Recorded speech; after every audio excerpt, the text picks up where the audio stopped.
teacher for 15 years. Now for 12 years I've been an evangelist, and I travel around and speak on creation, evolution, and dinosaurs.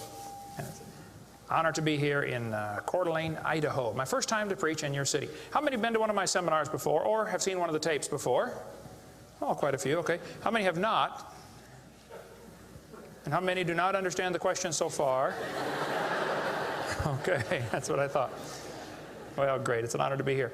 I tell folks right up front before I get started too far, because I don't want anybody sneaking up on me, I believe the Bible is the infallible, inspired, inerrant Word of the living God. I believe it from cover to cover. I even believe the cover on mine. It says Kent Hovind. I believe that. And what I try to do in my seminars, I have three distinct goals. Number one, I want to strengthen your faith in the Word of God. Number two, if you're not saved, I'm going to try to get you saved. I'm after you. I'll tell you right now, I'm after you. Okay. Number three, if you're saved and you're not doing much for the Lord, then I'm going to try to make you uncomfortable. Everybody ought to find something to do for the Lord, okay? The worst of you could serve as bad examples, if nothing else. But you can all find something to do for the Lord. All right, this is not my wife. This is just a picture of her. We live in Pensacola, Florida. I've been there 12 years. We have 3 kids, one of each. My kids are, at this time, 21, 22, 23, a year and 2 weeks apart. We call that family planning where I come from. Got the 2 boys married off now, and as soon as I find someone to take over payments on my daughter, I'm going to be home free. So that's the plan. One of my hobbies for many years, I have been collecting science books.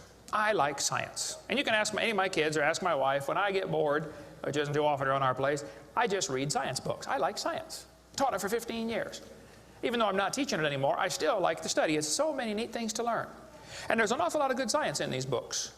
But folks, there are some lies in our science books. Now, I'm not against science. I'm not against schools. I'm not against teachers. My brother's in his 34th year teaching public school. My mom retired from teaching public school. There's an awful lot of good, godly teachers in the system. But there's some poison in these books. And we're going to cover some of that tonight. Richard Dawkins, who hates creationists, said, "It is absolutely safe to say that if you meet someone who claims not to believe in evolution, that person is ignorant, stupid, or insane, or wicked." Well, Richard, I'll send you a copy of this tape, because I'm going to show you 100 reasons why evolution is so stupid. We need to define a few terms, okay? According to the dictionary, stupid means lacking normal intelligence, foolish, silly, a stupid idea, dull and boring. I think evolution is stupid. Now, my mama used to get mad at me when I used that word, so it's a little hard for me, but Bill said, "Brother Hovind, I want you to preach on 100 reasons why evolution is stupid." Okay, Bill, well, you asked for it, so here goes, all right? Let's define some other terms now. The word evolution has at least 6 different meanings, and I've done 58 debates now, and if you're going to get into a debate on evolution with anybody, you better first define what you're talking about, because this is a very slippery term, okay? First, we have cosmic evolution. That would be the Big Bang. There is no evidence whatsoever for that. We'll get into that in just a moment. Then we'd have to have chemical evolution. See, the Big Bang supposedly made hydrogen. Well, how did we get 92 elements, plus the synthetic ones?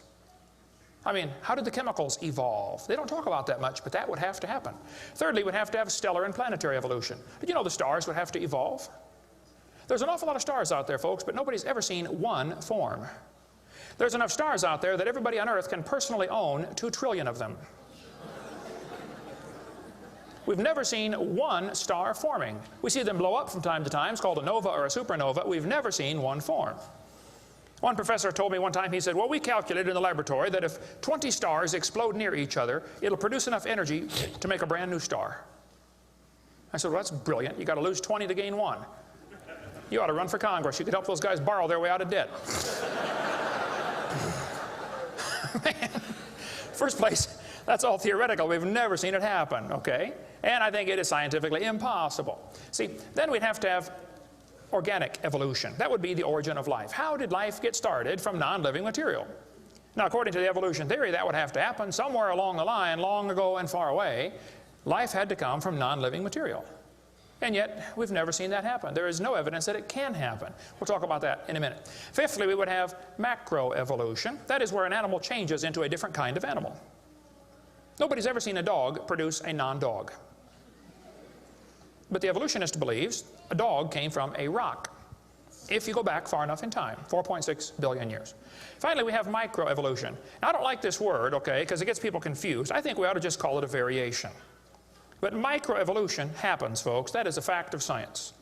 Animals produce a variety of offspring, but it's always the same kind. The first 5 definitions of evolution are stupid. It doesn't happen. It's certainly not part of science. It's something you have to believe in. They teach the kids it all started with the Big Bang 20 billion years ago. A Big Bang.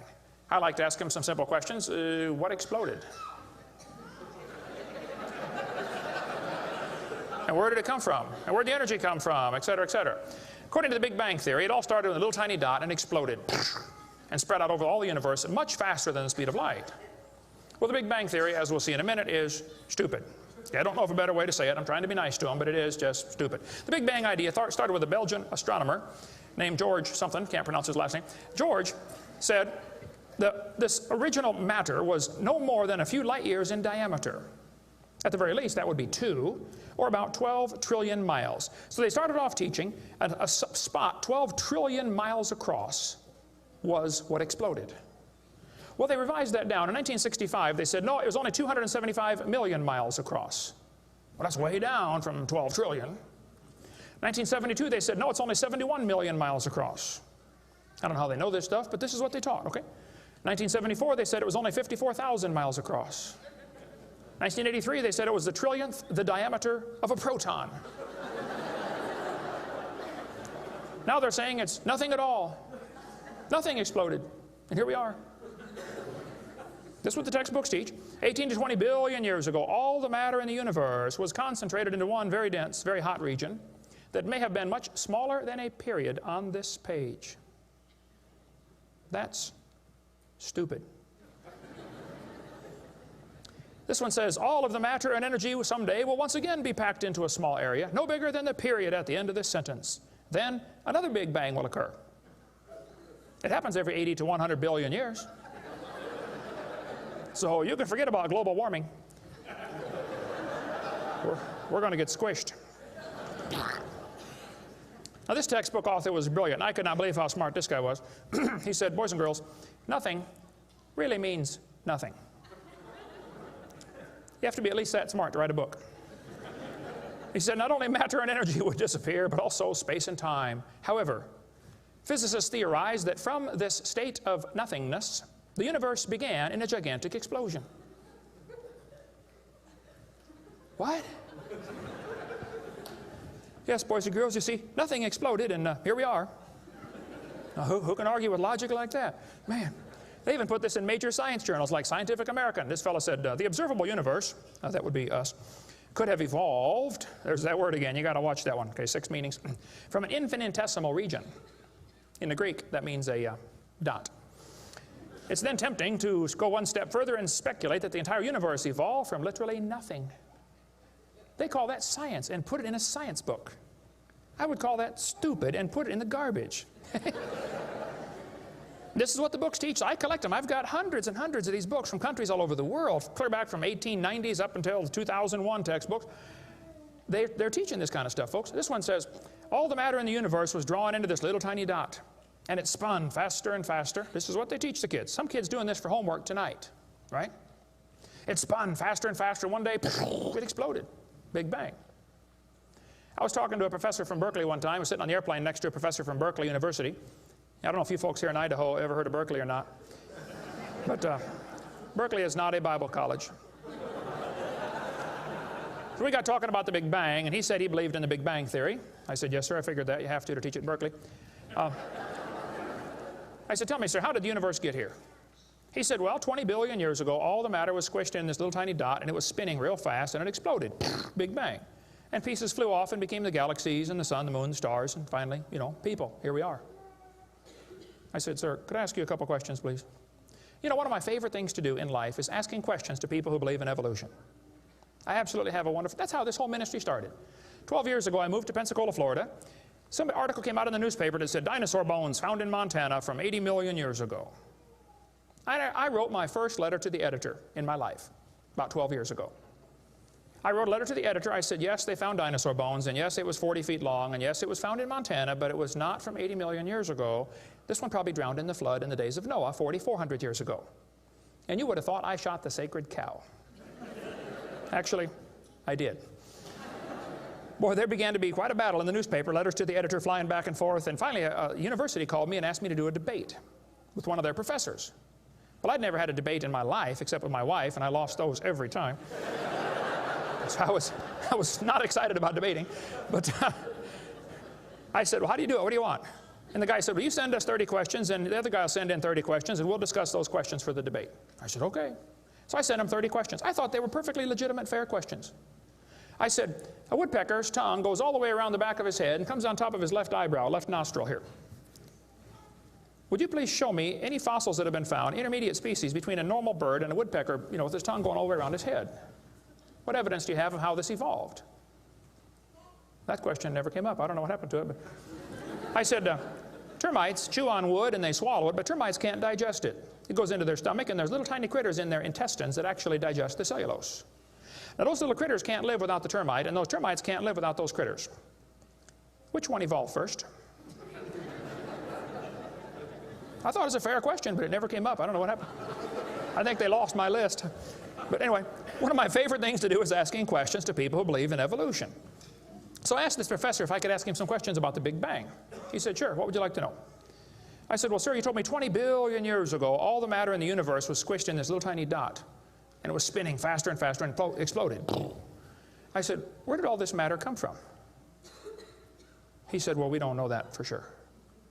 I said, okay, now, sir, hold it. If I told you that I believe about 6,000 years ago God created the heaven and the earth, like the Bible teaches, you're going to say, and where did God come from? And I don't know. But you said 20 billion years ago there was a Big Bang, and you don't know where the dirt came from. So basically, I believe in the beginning God, and you believe in the beginning dirt. Don't tell me my theory is religious and yours is science. Oh, no, sir, they're both religious. The news media tries to make it look like it is religion versus science. I did a debate in El Paso, Texas here recently, and the news media wrote an article. They said, religious and scientific leaders debate evolution. What is the unspoken message in that title? What are they trying to imply? Can you catch that? They're trying to imply that evolution is part of science, aren't they? No, evolution is a religion. Actually, both creation and evolution are inherently religious. These two timelines is the same information right here. I'll be referring to that throughout the seminar here. I cover this thing all the time. The Bible teaches about 6,000 years ago, God made everything. 4,400 years ago, there was a big flood that destroyed everything. 2,000 years ago, Jesus came. Here we are today, waiting for the Lord to come back in about 5 minutes. This is the Bible view of history. On this chart, 1 inch is 150 years. That's a long time. The 20 billion year chart on the bottom is a very different scale. But see, both views, creation and evolution, are inherently religious. You have to believe in creation or believe in evolution. The difference between the two, though, is very simple. The evolution religion is tax-supported. That's the difference. By the way, if I was to make that bottom chart the same scale as the top chart, the bottom chart actually needs to be 2,100 miles long. That's from Pensacola to Portland, Oregon. I don't want to carry a chart that big, so I made a new scale for the other one, okay? If they want to believe it happened long ago and far away, they're welcome to believe that, but that's not science. Evolution is a religious worldview, and I think it is stupid. So I asked the professor, where did the matter come from? He said, I don't know. I said, well, sir, would you please tell me where the laws came from? The universe is run by laws, gravity, centrifugal force, inertia. Who gave the laws? He said, we don't know that either. I said, sir, could you tell me where the energy came from? You know, it takes energy to make a big bang.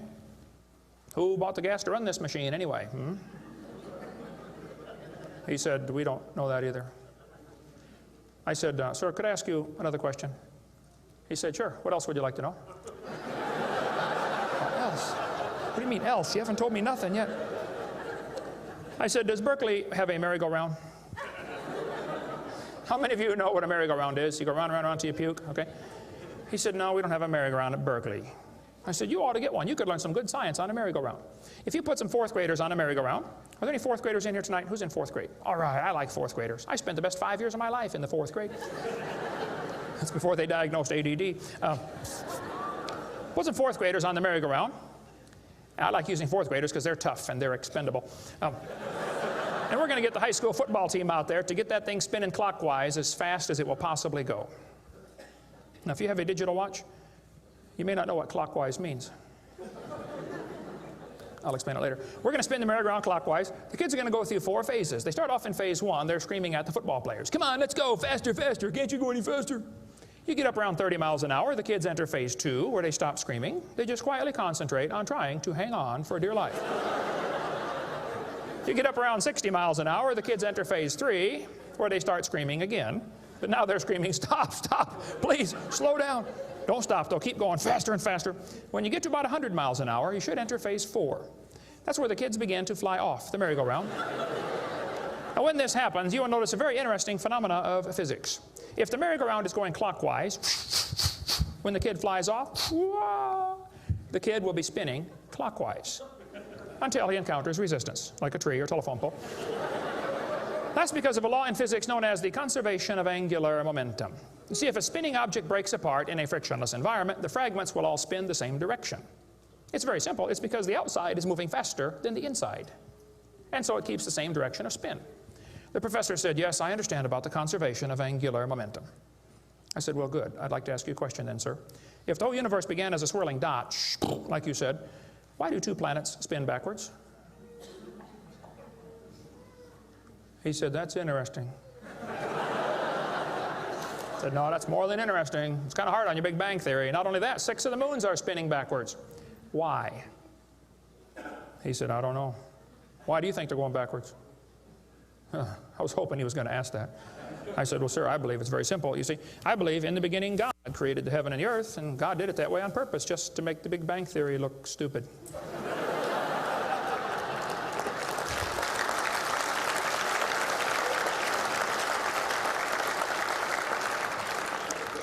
I do believe in the Big Bang, folks. I really do. The Bible teaches the Big Bang. 2 Peter 3:10 says, the heavens shall pass away with a great noise. In the original Greek, that's a Big Bang. So there's going to be a Big Bang. It just didn't happen yet, that's all. So kids, if you go to school and some professor says, do you believe in the Big Bang? You should say, yes, I do, and you better get saved and get ready for it. The Big Bang is coming soon to a city near you. By the way, if the Big Bang Theory were true, the matter would be evenly distributed. But it's not. It's lumpy. They're called galaxies. And in zillions of miles and nothing called voids. And to try to salvage the dumb Big Bang Theory, they've got all these wild theories of why isn't the matter evenly distributed? They'll say, well, maybe there's black holes, or maybe there's antimatter. They got all this stuff. It's all trying to rescue this crazy Big Bang Theory. And it's a dud, folks. It didn't happen. There are zillions of stars out there. I mean, lots and lots of stars. And we haven't even seen them all. If star births, they ought to at least equal star deaths, and they don't. We see a star blow up about every 30 years. It's called a nova or a supernova. Well, then how come there are only 300 dead stars out there that we can see, supernovas? That's only a few thousand years worth, isn't it? There ought to be trillions of them, if evolution were true. This fellow said, I have a little hesitation in saying that a sickly pall now hangs over the Big Bang Theory. Yep. I think it is stupid. Now, if you want to believe it, that's fine. I don't care what anybody believes. That doesn't bother me. But see, the problem is they want to use my tax dollars to teach that to your kids in our schools. And that's where the problem comes in. Okay? If you want to believe in the Big Bang, just enjoy yourself. But keep your religion at home. Okay? Because it is a religion. Then they tell the kids the earth formed from a hot molten mass 4.6 billion years ago. This is part of the theory, and it's in all the textbooks. 4.6 billion years ago, earth cooled down, formed a rocky crust. I think that is stupid, and I'll show you why. Was the earth ever really a hot molten mass 4.6 billion years ago, and it cooled down? This textbook says, as earth formed, the surface was like the moon. There were hot pools of bubbling lava. I don't think so. My Bible says the Spirit of God moved upon the face of the waters. So the earth was not created a hot molten mass. It was created under water, which means it has to be less than 212 degrees Fahrenheit or 100 degrees centigrade, or it wouldn't be water, it'd be steam. So the earth was never a hot molten mass according to Scripture. Then when you look in the granite rocks, you find little tiny halos made of polonium. Now these polonium halos are absolutely amazing. Robert Gentry, a friend of mine from Knoxville, Tennessee area, he has been studying radiopolonium halos for a long time. I met him back in the year 2000 and went down to his laboratory, and I got to see some of the halos through the microscope. These little polonium halos are interesting because they have a half-life of less than a few minutes. If the rock was hot, when the polonium, radioactive polonium, decayed and sent out the little particles and made the halo, it would melt away. Like at 4th of July, they shoot fireworks up. Makes a circle. Does the circle stay there? No, it all falls down, right? There are probably none up there now from the last 4th of July, are there? You'd have to freeze the whole atmosphere to keep that sphere in place. This polonium would have to be decaying in a rock that is already solid. So the Earth was never a hot molten mass. Get Robert Gentry's book if you want a lot more on that. But all over, the granites all over the world contain these polonium halos. So it is stupid to say the Earth was a hot molten mass. We have scientific evidence it was not. Here they tell the kids, though, the Earth was hot with large pools of bubbling lava, and that is just stupid. It can't possibly be true. Then they tell them life got started about 3 billion years ago. See, according to the theory, 20 billion years ago there was a big bang. 4.6 billion years ago the Earth cooled down, formed a hard rocky crust, and it rained on the rocks for millions of years and turned them into soup. And the soup came alive about 3 billion years ago. This is what the books teach. This fellow says, both the origin of life and the origin of major groups of animals remains unknown. How did life get started anyway? Well, this textbook tells the kids, oceans formed as it rained on the rocks for millions of years. Yes, boys and girls, millions of years of torrential rains created great oceans. And swirling in the waters of the oceans is a bubbling broth of complex chemicals. Progress from a complex chemical soup to a living organism is very slow. Well, I guess it is. It's totally stopped. Doesn't even happen. That's how slow it is. This one says, the first self-replicating systems must have emerged in this organic soup. Was your great-great-great-great-great-great-great-great-great-great-great-grandpa soup? I think that's stupid, okay?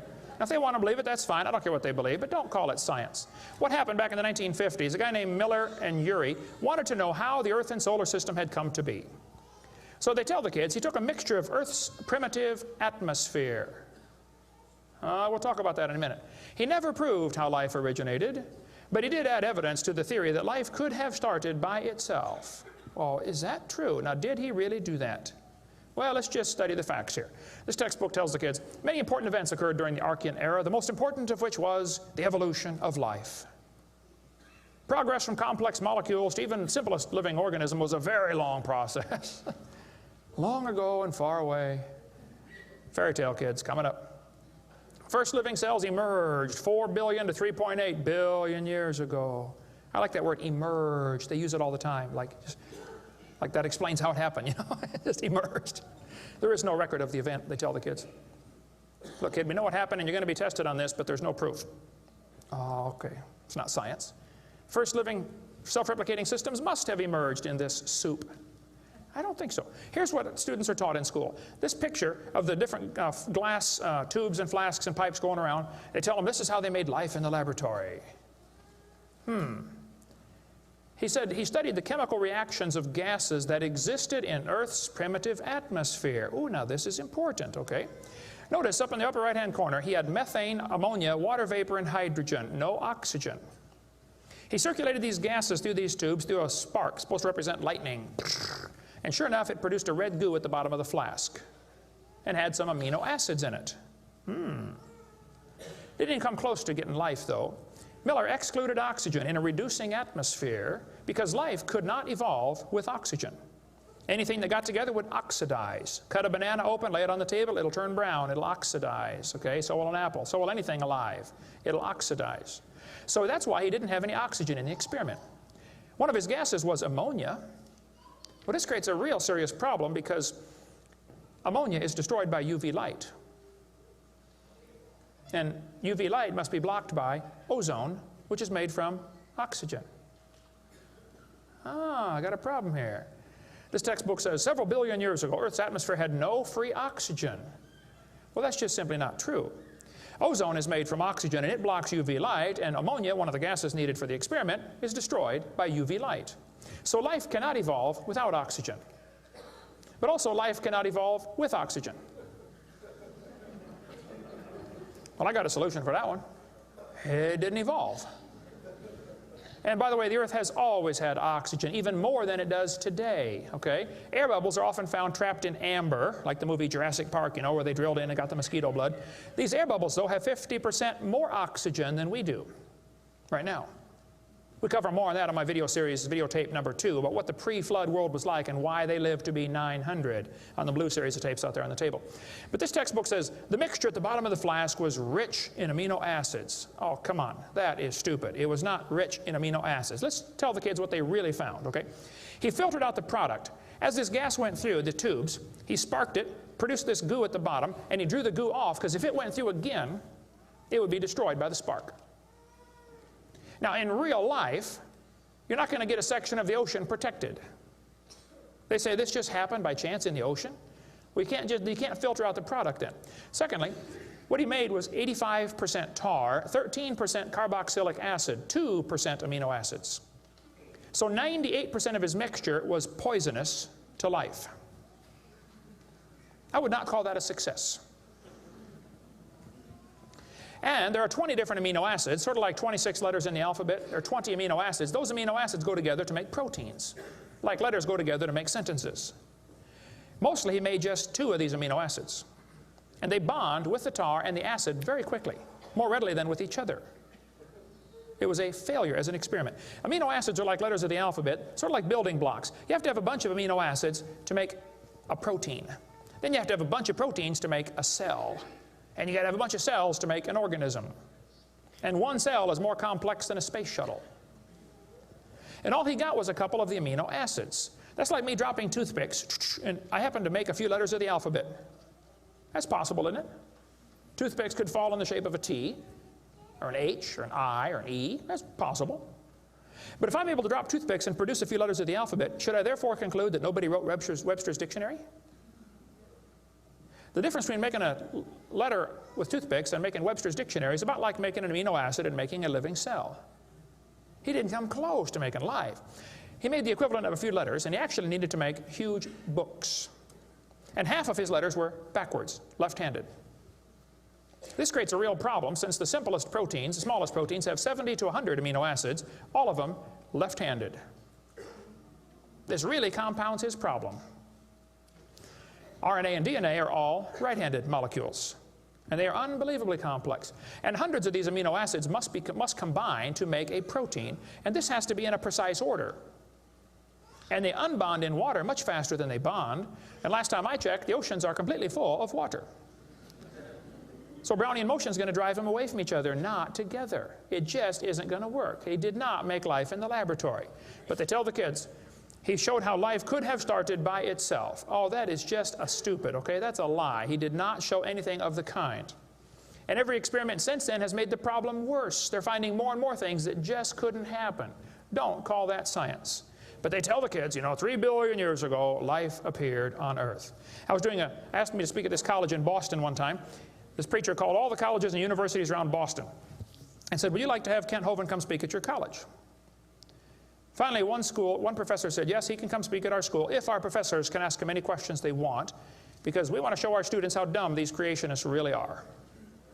So the preacher called me and said, Brother Hovind, would you like to speak at this college and let them make fun of you for a couple hours? I said, I would be honored. So I showed up. There were 6 professors and all their students. I felt like Daniel in the lion's den. I got my charts out and I said, now folks, I believe the Bible. Nobody cheered. I said, I believe about 6,000 years ago God made everything. The world's not millions of years old. 4.6 billion years ago, there was a big flood. I'm sorry, 4,400 years ago, there was a big flood, not 4.6. And 2,000 years ago, Jesus came, and I gave them the basic Bible story, okay? Then I told them what they believe. Because most of them don't know what they believe, you have to tell them. You guys believe 20 billion years ago there was a big bang where nothing exploded and produced everything.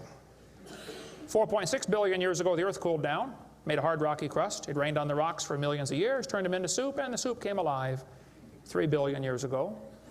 And this early life form found somebody to marry. Boy, now that's a good trick. And something to eat, of course, and slowly evolved into everything we see today. One professor was getting kind of upset about this time. I seem to do that to them. He said, Mr. Hovind, there are hundreds of varieties of dogs in the world. I said, yes, sir, you're right about that. He said, you mean to tell me that you believe all these dogs came from 2 dogs off a Noah's Ark? You expect me to believe that? Ha, ha, ha. I said, sir, would you look at what you're teaching your students? You're teaching your students that all the dogs in the world came from a rock.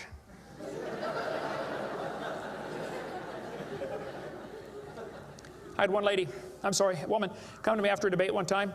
She was steaming down the aisle. Boy, she was mad. Oh, I could tell I'm in trouble now. I stood there quivering in my boots, you know. She walked up and she said, "Tonight, you said, we believe we come from a rock. We do not believe that." I said, "Well, ma'am, calm down just for a minute." I said, "Do you believe in evolution?" She said, "Yes, I do. I'm a professor here at the university." I said, "Well, would you please tell me then where we came from?" She said, "We came from a macromolecule." I said, "Where did that come from?" She said, "From the oceans, from the prebiotic soup." I said, "Where did that come from?" She said, "Well, it rained on the rocks for millions of years." And you could see it was slowly dawning on her. I do believe I come from a rock, don't I? Yes, ma'am, you do. You ought to be proud of it. Hey, don't step on Grandpa, whatever you do. Look, that's stupid, okay? There's no kind way to say it. There's a great book dealing with some of the flaws in the Miller experiment. If you want more on that for your kids to study out there on the table, get the book Icons of Evolution. Then they tell the kids that these plants and animals, not only did life evolve from non-living material, then this life had to learn to reproduce itself.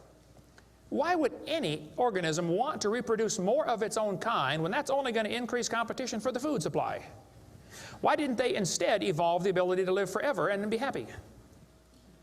Huh? You ever think about that? I was in a debate one time, and we had question and answer time at the end. The student stood up and he said to the evolutionist, he said, "Sir, how did male and female evolve?" The professor got up and he said, "Well, that is a giant mother may I step in the evolution story." A mother may I step? This is science. Wow. Well, so according to them, you know, for the next few billion years or hundreds of millions of years, you know, life learned to produce something other than its own kind. Of course, today everything only produces its own kind, but they say long ago and far away, they were able to do something different. Textbooks will say we started like a bacteria and slowly evolved to a human. I think that's stupid. But if you want to believe that, that's perfectly fine. Those trees of life that they put in the textbooks for your kids are a bunch of nonsense. And even evolutionists will admit that. Stephen Jay Gould, the Marxist professor at Harvard University, he says that evolutionary trees that adorn our textbooks are not the evidence of fossils. It's only inference. We infer, we imply, we hope it happened this way. This textbook says, all the many forms of life on Earth today are descended from a common ancestor. What? You mean the birds and the bananas have a common ancestor? Isn't that what he says? Found in a population of primitive unicellular organisms. Well, in the first place, there's no such thing as a primitive unicellular organism, okay? One single cell is more complex than a space shuttle. There's no such thing as a primitive single-celled organism. We talk about that on video number 4 of our series. But he says, all the forms of life are descended from a common ancestor found in a population of primitive unicellular organisms. What were those first cells like? How do we know? What events led up to their formation? No traces of those events remain. Did you catch that? Hey kid, we know what happened, but there's no proof. Primitive, huh? This one says, the humans, mammals, birds, crocodiles, all had a common ancestor. Well, anything inside that circle is religious speculation. It is stupid. Reptiles produce reptiles, dogs produce dogs, people produce people, and there's never been an exception to that. Darwin said, though, if my theory be true, here's his book right here. You can look on page 211. He said, if my theory be true, numberless intermediate varieties must assuredly have existed. Boy, you're right about that, Charlie. I mean, to change from a rock to a dog would take a few changes. David Robb, who believes in evolution very strongly, says, in the years after Darwin, his advocates hoped to find predictable progressions. In general, these have not been found, yet the optimism has died hard, and some pure fantasy has crept into textbooks. Oh, you're kidding. Fantasy in our textbooks? Oh, yep. They tell the kids they have evidence of evolution from fossils. I don't think so. That is stupid, okay? If you find a fossil in the dirt, all you know is it died. You don't know that it had any kids, do you? And you sure don't know that it had different kids. I mean, think about it. You're in a court of law. You bring in a bone to the judge. Judge, I found this bone in the dirt. This is the ancestor of all the humans today. They would laugh at you. You don't know that that's the ancestor of anybody, do you? And why on earth would you think a bone in the dirt can do something animals today cannot do? Animals today can only produce the same kind, right? Dogs produce dogs, folks. Luther Sunderland asked all the major evolutionists, he said, where is the evidence for evolution? They all said, well, somebody else has it. We don't have it over here. So he wrote a letter to Colin Patterson. He's the director of the British Museum of Natural History. They've got the largest fossil collection in the world. He said, Mr. Patterson, I read your book on evolution. I noticed you didn't show us the missing links. Why didn't you show us the missing links? Patterson wrote back and said, I fully agree with your comments on the lack of evolutionary transitions in my book. If I knew of any, fossil or living, I would certainly have included them. I will lay it on the line, there is not one such fossil. There are no missing links, folks. No chain is missing. Even Stephen Gould admitted the absence of fossil evidence for intermediary stages is a persistent and nagging problem for evolution. We got the theory, we know it's true, now we just need the evidence. That's the way they think about it. Richard Goldschmidt said, maybe the first bird hatched from a reptile egg.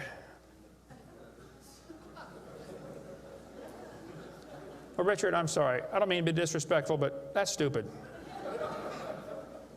See, what's happened, these guys have looked for missing links in the fossil record. They can't find any, and so they say, well, maybe evolution happened so fast it wasn't preserved. Maybe a reptile laid an egg and a bird hatched out. Well, who did that bird marry?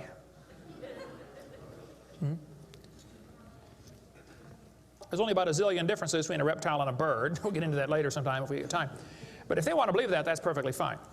Here's what happened. Charlie Darwin graduated from Bible college to be a preacher in the Anglican Church in 1830. He couldn't get a job, so his dad pulled a few strings and got him a job on board HMS Beagle. He's going to sail around the world and collect bugs. And while he's sailing around, he stopped off at these islands right there called the Galapagos Islands. There on those islands, Charlie noticed there were 14 different varieties of finches. Charlie studied the birds very carefully and said, you know what, I think all these birds had a common ancestor. I bet you're right, Charlie. It was a bird. And then Charlie said in his book on page 170, he said, it is a truly wonderful fact that all animals and all plants throughout all time and space should be related to each other. Now, hold on a minute. You see 14 kinds of birds, and you conclude that birds and bananas are related. That's stupid. You should conclude that those 14 kinds of birds had a common ancestor, but that's as far as it ever goes, folks, okay? I don't know of a kind way to say it, Charlie, but that's stupid. Okay, we don't ever see a bird produce a non-bird. See, dogs produce dogs, and you might get quite a variety of dogs. Roses produce roses. That is called microevolution. Now, that is a fact, folks. It happens. It is observable. It is scientific. I don't think we ought to use that word, microevolution. We should just call it a variation. But they use it so, just so I qualify that. It's a lousy term. It gives what's called a free rider effect to the rest of the 5 religious ideas of evolution. You might get a big dog or a little dog, but you're always going to get a dog when you crossbreed your dogs. And I would go so far as to say probably the dog, the wolf, and the coyote had a common ancestor. This Irish textbook shows different dogs, and it calls it divergent evolution. Oh, come on. Giving it a fancy name doesn't change a thing. It is still a dog. And a 3-year-old can tell you. Anybody in here 5 years old? Who's 5 years old? 5 years old. What's your name? Misty. Here we have a dog, a wolf, a coyote, and a banana. Which one is not like the others? Dog, wolf, coyote, and banana. Banana. All right, let's give Misty a hand. Very good. The other ones. Some of these college professors can't tell. Look, there's a variety of dogs, folks, and they probably had a common ancestor. It was a dog, okay? It's just a dog. See, variations happen within the dog kind. You get a big dog or a little dog, but there are limits to these variations. Haven't the farmers been trying to breed for bigger pigs for a long time? They try to get the biggest pig they can, don't they? Do you think they'll ever get a pig as big as Texas? I bet there's a limit in there somewhere, isn't there? Roaches become resistant to pesticides after a while. Do you think they'll ever become resistant to a sledgehammer? I bet there's a limit. Yeah, okay. They still produce the same kind of plant or animal. That's not evolution. That's just a variation of the same kind, okay? And the information for that variety was already present in the gene pool. No new information is ever added. the dogs or the pigs don't learn to fly or become pink. Okay, there's no new information added, just scrambled information. And the gene pool of the new variety is now more limited than before. Somebody spent years crossbreeding dogs to develop a Chihuahua. All that work to make a dog that is 100% useless.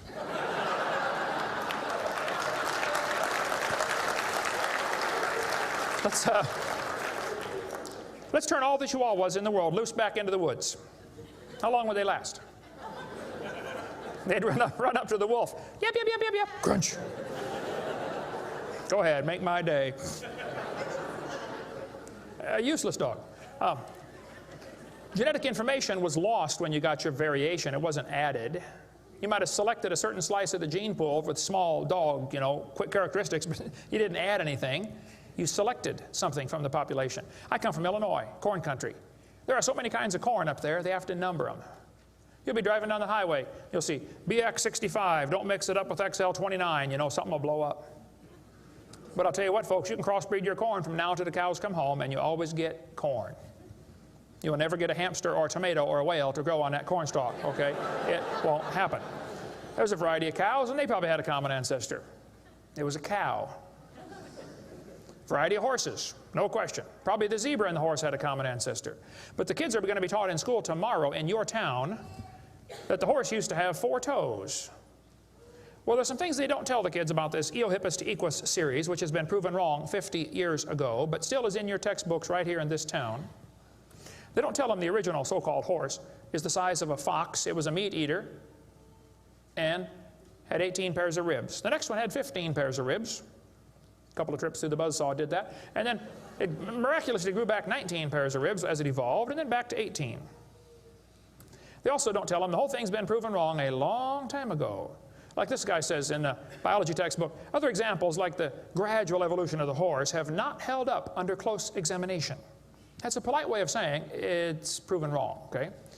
This G.G. Simpson back in 1950 said the example of the horse family has been unintentionally falsified. They knew 50 years ago this was false. Why did they keep that in your textbooks? This whole thing was made up by Othniel C. Marsh in 1874. He picked animals from all over the world and put them in order the way he thought it might have happened.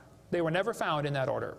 Modern horses are found in the same layers as the so-called ancient Equus or Eohippus horse. They're found in the same layer. So it can't be the ancestor, that's for sure. The ancient horse is nothing but a Hyracotherium, which is still alive today. By the way, the ribs, the toes, the teeth are very different in these animals. In South America, the fossils go exactly backwards. Instead of 3-toed to 1-toed, it goes 1-toed to 3-toed in the fossil order. They won't talk about that much, but you check it out. That's a fact, folks. They're never found in the order presented in the textbooks. 3-toed and 1-toed gray side by side. Plenty of information on the internet about that. Tulsa Zoo finally took out their display because so many folks complain, why do you have this horse evolution display in the zoo? It's been proven wrong 50 years ago. Take it out. And you folks ought to get together with your school board and say, look, on page whatever it is, 952 of our textbook, it says the horse evolved from a 4-toed ancestor. Let's cut this page out. If you had a page in your textbook teaching the kids the earth was flat, would it be okay to demand that that page be removed? You don't have to buy a whole new book. Just cut the page out. It won't cost the school anything. How many of you would volunteer to help cut the pages out and bring your own scissors? See? Won't cost them a dime. And you send me your book and I'll show you which pages need to be taken out. I've read hundreds of them. I can find them like that. Free of charge. I'll donate my time. Peabody Museum still has the horse evolution on display. As I stood, I've been there many times. It makes my blood boil every time I walk in that place. I'm standing there looking at this lie proven wrong 50 years ago while hundreds of kids come through in school groups. The kids are never told, well, this has been proven wrong, boys and girls. They asked the folks at the Tulsa Zoo before they took the display down, they said, why don't you take this display down? The zoo director said, we don't have the funding to remove it. I've got all the letters back and forth on that. Man. Folks, there's quite a variety of horses today, okay? There's big horses and little horses. I was in Baton Rouge, Louisiana a few months ago. Got to see where they raised the 30-inch tall horses. I mean, my dog's bigger than that. What do you do with a 30-inch horse? Look at it, I guess is about it. And they sell them for $10,000. Sucker born every minute, I guess. But one lady wrote me a letter and said, Mr. Hovind, We crossbreed zebras, ponies, horses, and mules, not mules, the jackass, and we raise zonkies, zorses, zeonies. They cross every which way. Well, that's probably because they're the original same kind. No problem there. If you want to see all the fatal flaws in the horse evolution story, get the book out there, Icons of Evolution. So then they're going to tell the kids, well, we have evidence for this theory. We think that one animal changed to another, and we can show evidence because many animals have similar forelimb structure. This is called the argument from homology. Well, what do they tell the kids? They'll say, boys and girls, you have two bones in your wrist, radius and ulna. And boys and girls, look at the whale's flipper carefully. Did you know the whale has two bones in his flipper, and they're called the radius and the ulna? Same as ours. Wow. Who named them, teacher? The whale? Think about it. But this is one of the evidences for evolution. They're going to say, boys and girls, comparative anatomy provides further evidence of evolution. The commonalities suggest that these and other vertebrate animals are all related. They probably evolved from a common ancestor. Well, duh. That's stupid, okay? Maybe they all had the same designer. Doesn't prove a common ancestor. By the way, the bones develop from different genes in these different organisms. They are not homologous organisms like they want you to believe. Similar design might prove the same engineer made the design. A lot of bridges in the world are kind of similar to each other. You can go compare, different suspension bridges around the world, Golden Gate Bridge and other bridges, and there's a lot of similarities. That doesn't prove one is the father of the other, or that a tornado put them up. No, it's a design that works good, okay? I discovered that the Pontiac lug nuts from a Pontiac will fit on a Chevy. They will. That proves they both evolved from a Honda 14 million years ago. No, the same engineers are designing these cars. Then they tell the kids about the geologic column. How many have ever heard that the different layers of the earth are different ages? They show the kids Grand Canyon. Yes, boys and girls, this one says, over millions of years, the Colorado River has carved the Grand Canyon from solid rock. I'm sorry, but that is stupid, okay? I'll explain why. Kids, you need to learn this. This is a very simple thing to learn, and you'll go through life much further than many of these professors go. Make yourself 3 columns. Facts are in the middle. It's a fact Grand Canyon exists. The evolutionist has an interpretation of that fact, and the creationist has an interpretation of the fact. Now, it's not part of the fact, it's an interpretation of the fact. The evolutionist says the canyon formed slowly by a little bit of water and lots of time. The creationist says, oh no, we think it formed quickly by lots of water and a little bit of time. It's a fact the earth has sedimentary layers. That's not a question. How did they get there? Well, the evolutionist says these layers formed slowly over millions of years. The creationist says, no, these layers are all from the flood in the days of Noah. Now, it seems like the professors are always trying to erase the line between their interpretation and the fact and make their interpretation part of the fact column, and it's not. And I think I can demonstrate Grand Canyon was not formed by the Colorado River. I was in a debate recently, and this professor said, Dr. Hovind, you're so stupid. Obviously, it took millions of years to form the Grand Canyon. I said, well, sir, I've seen Grand Canyon many times. I taught earth science for 15 years. I've studied it intensively. Just flew over it last week, as a matter of fact, twice. Got a perfect view of it going out to California and back, flying from wherever I was, Florida. That's where I live. This textbook says, the Colorado River has cut through layer upon layer of rock over millions of years. Well, if you built a dam across Grand Canyon, it would take a lot of dirt or concrete, but if you could, okay, it'd be a huge dam. A giant lake would back up behind that dam, covering several states. That purple area is all drained right through the Grand Canyon drainage basin. This snow line tells a very interesting story. In between these 2 red lines is snow.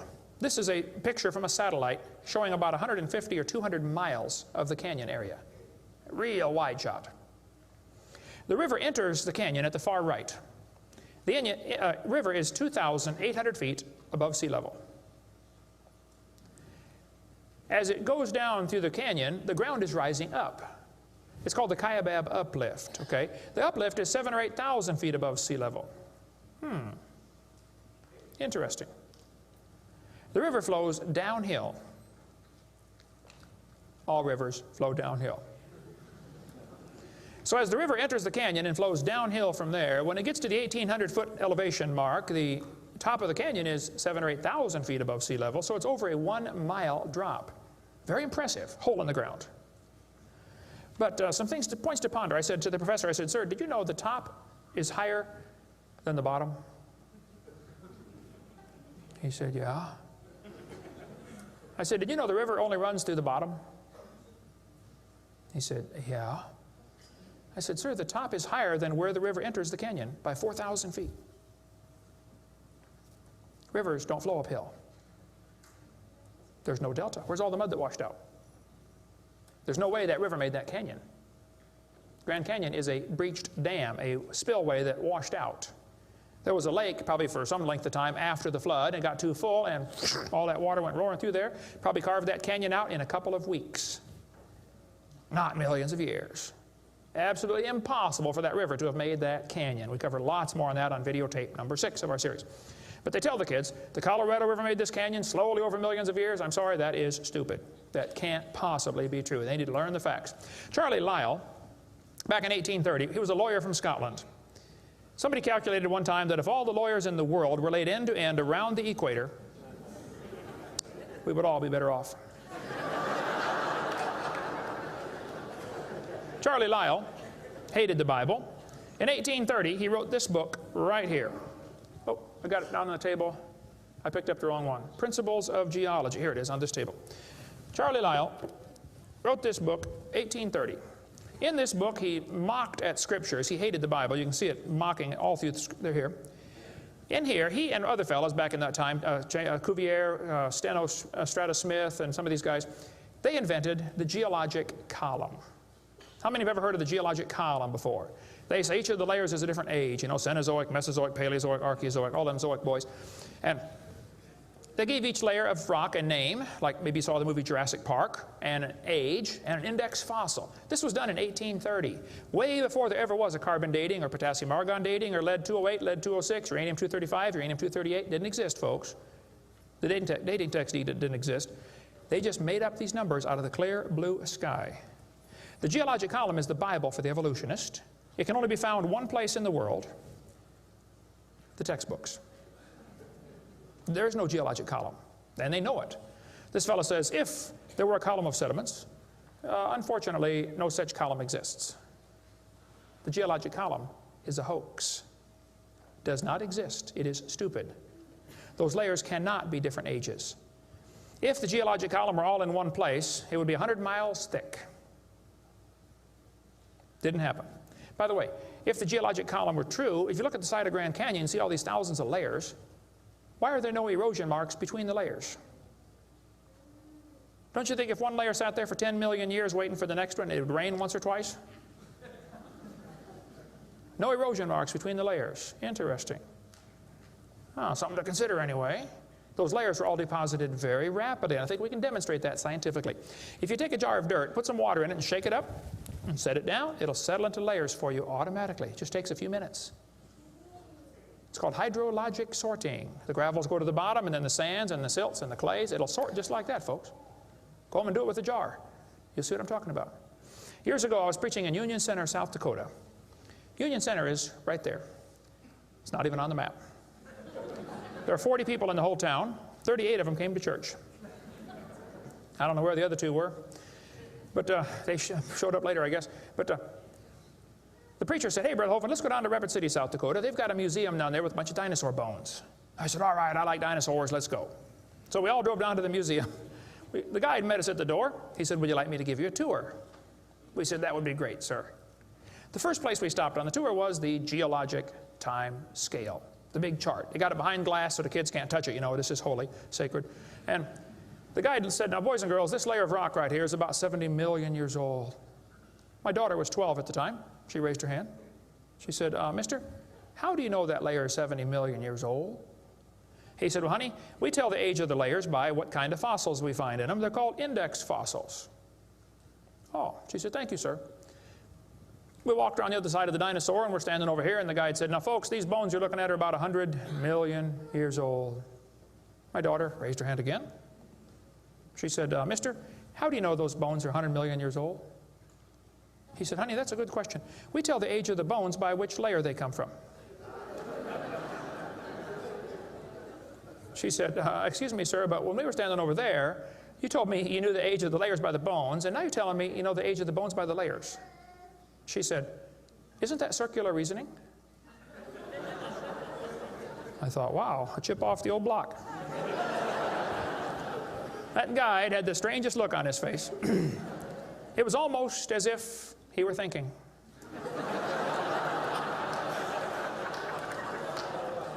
He looked at my daughter. He looked at me. I wasn't about to help him. I thought, wow, this is going to be good. I got to hear this. He looked back at my daughter. He said, you know, you're right. That is circular reasoning. I never thought of that before. Folks, geologic column is a joke. It doesn't exist. It's all based on circular reasoning. We can demonstrate that clearly. Get our video number 4 if you want more information on how it's all based on circular reasoning. I'll just give you a couple of quotes here. This guy says, the rocks do date the fossils, but the fossils date the rocks more accurately.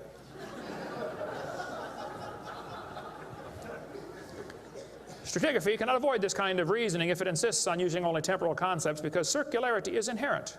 You have to use circular reasoning to get it right. Well, that's stupid. And you don't need to be too bright to figure out that's stupid, okay? This geologic column contains limestone scattered all throughout the geologic column. I like to ask him the question, I say, fellows, you have limestone scattered all through this column.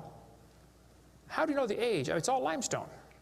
I mean, if I handed you a piece of limestone, how would you know if it's 100 million year old Jurassic limestone or 600 million year old Cambrian limestone? I mean, how would you tell the difference? There's only one way they can tell, by the index fossils. That's how it's done, folks. That is stupid. Because those fossils don't count for anything, as we'll see in a minute. They tell the kids each of these layers is a different age. 100 million, 200 million, 300 million, real impressive, huge numbers. Now, Charlie Darwin did not like round numbers. He wanted to be more precise. He said the Wealdian deposits are 306,662,400 years old. Now, okay, Charlie, I think that's stupid. Those layers are not different ages, folks. All over the world we find petrified trees standing up, running through multiple rock layers. Now, if you get a petrified tree standing up, running through different rock layers, I don't think it's smart to say those layers are vastly different ages. Petrified trees in the vertical position, they find them all over the world. Okay, here's one from Alabama. Come out of a seam of coal, through 20 feet of rock, into another seam of coal. They found about 3 dozen of them, I think, in that one little coal mine, one little area, while they're digging the coal out. Petrified trees standing up. Cookeville, Tennessee, they found a bunch of them. This one's 30 feet tall, standing up. Joggins, Nova Scotia is famous for their petrified trees standing up in the vertical position. All over the area there, folks. Those trees did not get slowly covered by the sediments over millions of years. They would rot and fall down.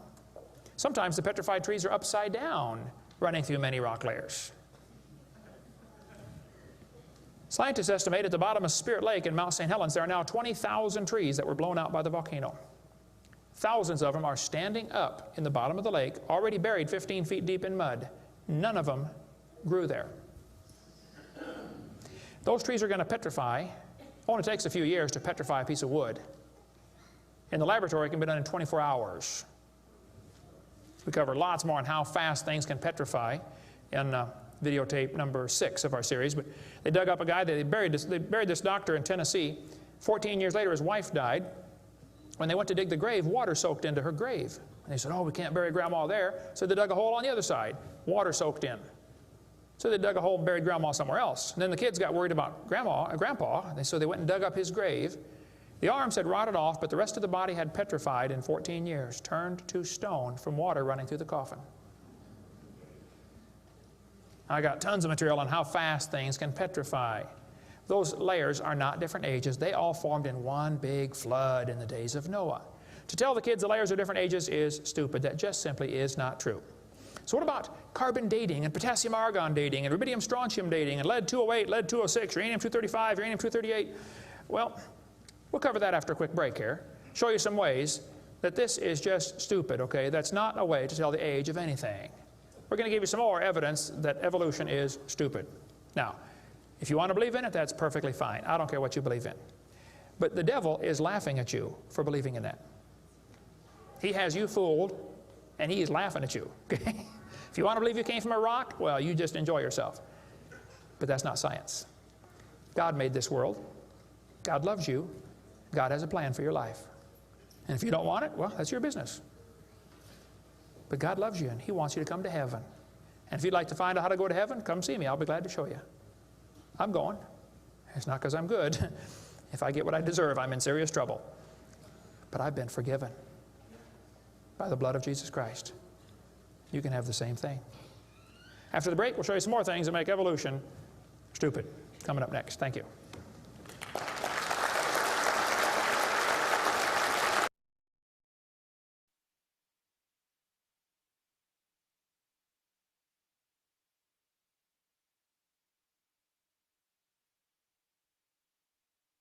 In the early 1950s, actually the late 1940s, they invented carbon dating. We're going to explain a little bit about radiometric dating and how it's supposed to work, and then show you that it does not work, okay? The Earth's atmosphere is about 100 miles thick, and we're also protected by a magnetic field. Radiation from the sun and from the stars, mostly from the sun, goes right through that magnetic field, some of it does, and hits the atmosphere and produces carbon-14. Carbon-14 is radioactive. Normally, carbon is atomic number 6, which gives it atomic weight of 12. But this nitrogen, which is right next door to carbon, gets struck by radiation and it turns it into carbon-14. Now, carbon-14 is unstable. It is radioactive. It's always breaking apart. And you can hear it like with a Geiger counter, you know, click, click, click, click, just like uranium, because it's decaying. They've discovered it decays at a fairly consistent rate. About half of it will decay every 5,730 years. Which means if I gave you a pile of carbon-14, 5,730 years later, half of it would turn back to nitrogen. The rest would still be carbon-14. Theoretically, it's a random event, but it could, that's probably how long it would take. During photosynthesis, plants are breathing in carbon dioxide, and this radioactive carbon is mixed in with the regular carbon. The plant doesn't seem to know or care if it's getting radioactive carbon or regular carbon. It just takes it right in. Animals eat the plants and make it part of their body. Probably during your lifetime, you have either eaten plants or you've eaten animals that have eaten plants. How many have done that before? Okay. So you probably have radioactive carbon-14 in you. Now, theoretically, what you have in you should match whatever's in the atmosphere, about the same percentage. Because the plants are always breathing this stuff in, and the animals are always eating the plants, and we're always eating the plants and the animals, so it should pretty much stay in balance. It is assumed the ratio of radioactive carbon-14 to normal C12 in the atmosphere would be the same found in living plants and animals. That is an assumption, but it's a reasonable assumption. The atmosphere today is 0.0000765%. Not much. That's how much carbon-14 it has in it. When the plant or animal dies, it stops eating or breathing. How many knew that already? Okay. So whatever it had in it begins to decay. Since half of it will leave in 5,730 years, all you got to do is check to see how much C14 is in it, how much C14 is in the atmosphere, and if it's only got half as much, it's been dead for 5,730 years. Sounds great, but doesn't work. In theory, it never goes to zero, but it goes from a half to a fourth to an eighth to a 16th to a 32nd to not much, okay? After 4 or 5 half-lives, you can't measure it. So if anybody ever tells you, we know the Earth is millions of years old because of carbon dating, you can rest assured they don't have a clue what they're talking about. Because if it worked, it would only work for 30 or 40 or 50,000 years maximum. They compare the amount of C14 in the object being dated with the amount currently in the atmosphere, and estimate how long the object has been dead. It sounds good, but there are some assumptions that mess everything up, okay? Assumption number 1, has the amount of C14 in the atmosphere always been the same? Has it reached equilibrium? This is an interesting problem. If I told you to fill a barrel with water, but I drilled holes on the other side of the barrel, while you're filling it, it's leaking out. At some point, it's going to be leaking at the same speed you're filling, and that point is called equilibrium. You will never fill the barrel past that point unless you plug the holes or fill faster. See, it's filling and leaking at the same time, sort of like your checkbook. You know, you put it in and it leaks out, okay?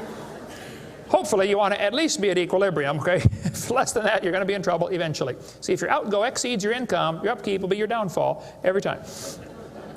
Well, they say if you took a brand new planet Earth and stuck it out in the solar system, the sun would start producing carbon-14. It would start decaying also right away, And it will take about 30,000 years to reach this equilibrium point. Well, Willard Libby and others who invented carbon-14, University of Chicago in 1947 to 53, he got a Nobel Prize for it in there somewhere. He said, well, it would take 30,000 years to reach equilibrium. He said, well, we know the Earth is millions of years old. Mistake number one. So we can ignore the equilibrium problem. Mistake number two. The Earth's atmosphere has still not reached equilibrium. There's more C14 now than there was 10 years ago, which proves the Earth is less than 30,000 years old, which I could have told them just from reading my Bible. See, if an animal is still alive, be it plant or animal, okay, it should have about 16 clicks per minute on your Geiger counter per gram. If it's 0 years old, actually 0 years dead. If it's getting only 8 clicks per minute, then it's 5,730 years old. If it's giving you 4 clicks per minute, it's gone through 2 half-lives. It's 11,000 years old. If it's 2 clicks per minute, it's 17,000 years old. This is how they date it. So if you're getting 2.5 clicks per minute, you just find the point on your graph and draw the line over and determine the age. Sounds real simple, but it doesn't work. If we had walked into a room and found a candle burning on the table, and I asked you the question, when was it lit? You say, I don't know, Mr. Hovind, it's burning when I got here.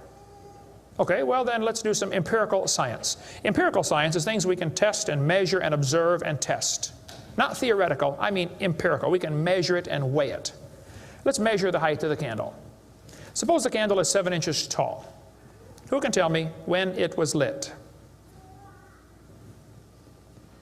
Okay, nobody. Let's do some more empirical science. Let's measure the rate of burn. Suppose we determine it's burning 1 inch an hour. When was it lit?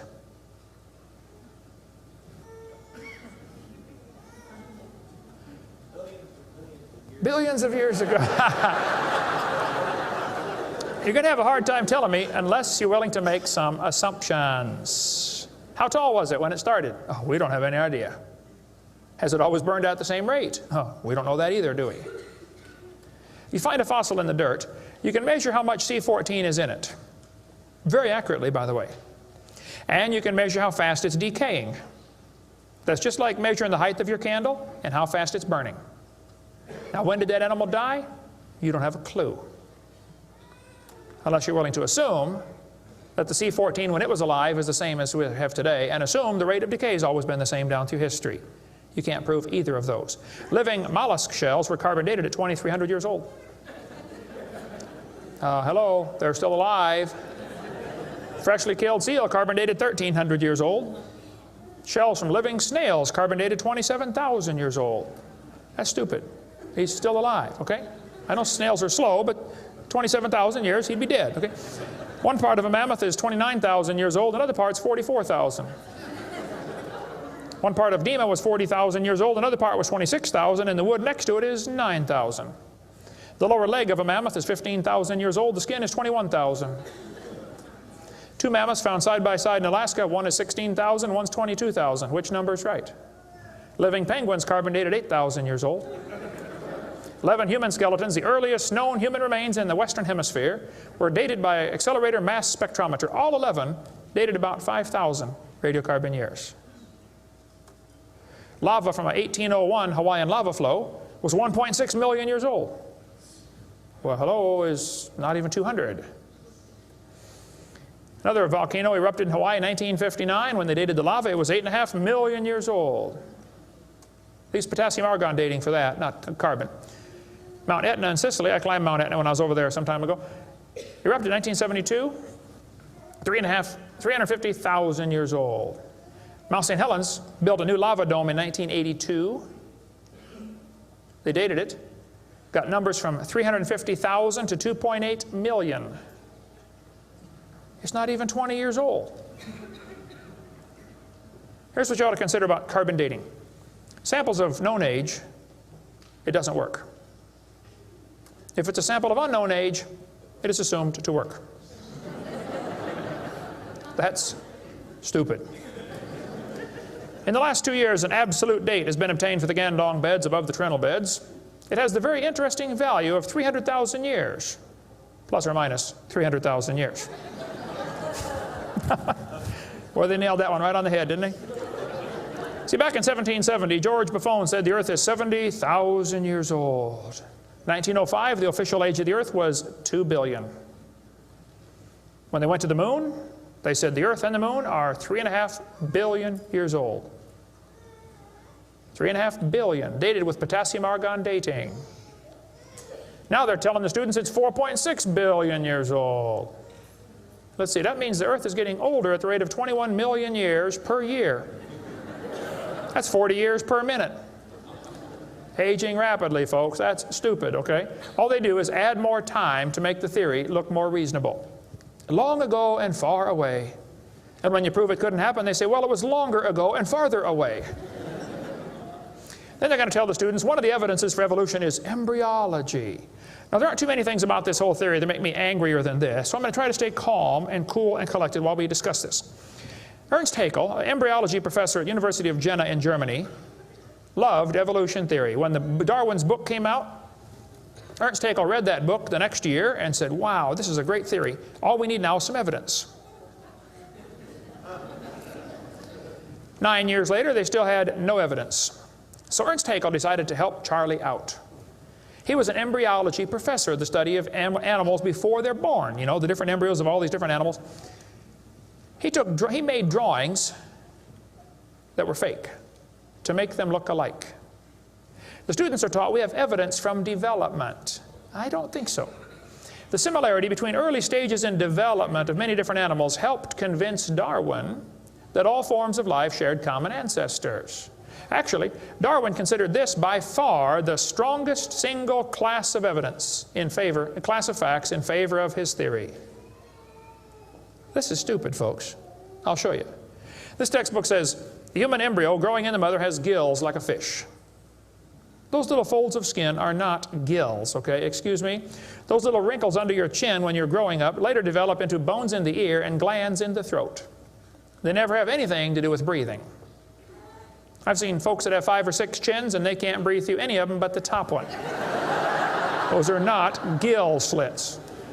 Ernst Haeckel, though, said the turning point in his thinking was when he read Darwin's book, 1860. Haeckel took a drawing of a dog and a human embryo and he changed them to make them look exactly alike. His fake drawings looked almost identical. On top are the real drawings, underneath are Haeckel's fake drawings. He lied, folks, intentionally.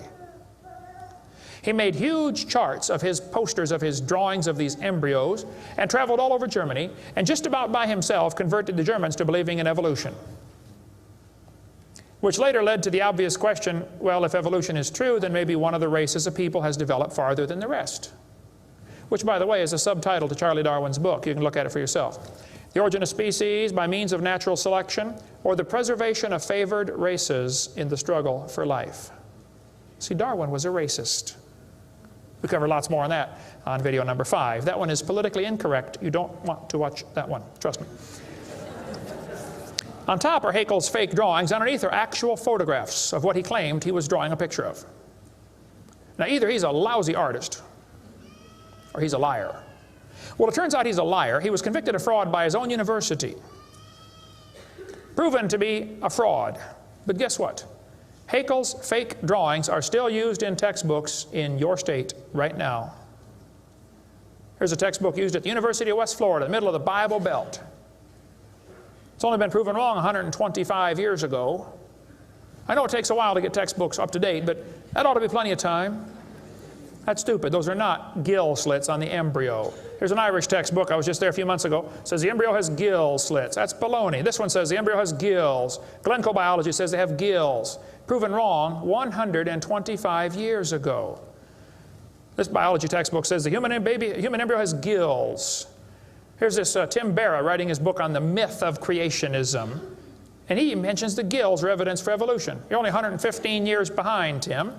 Miller's still teaching it 125 years after it was proven wrong. I debated Miller on the radio on a St. Louis radio station one time. There's a college textbook still teaching the kids the embryo has gills. This one says, it shows the kids a 5 to 6 week embryo, but it says by 7 months, the fetus looks from the outside like a tiny normal baby, but it's not. It's not a baby at 7 months.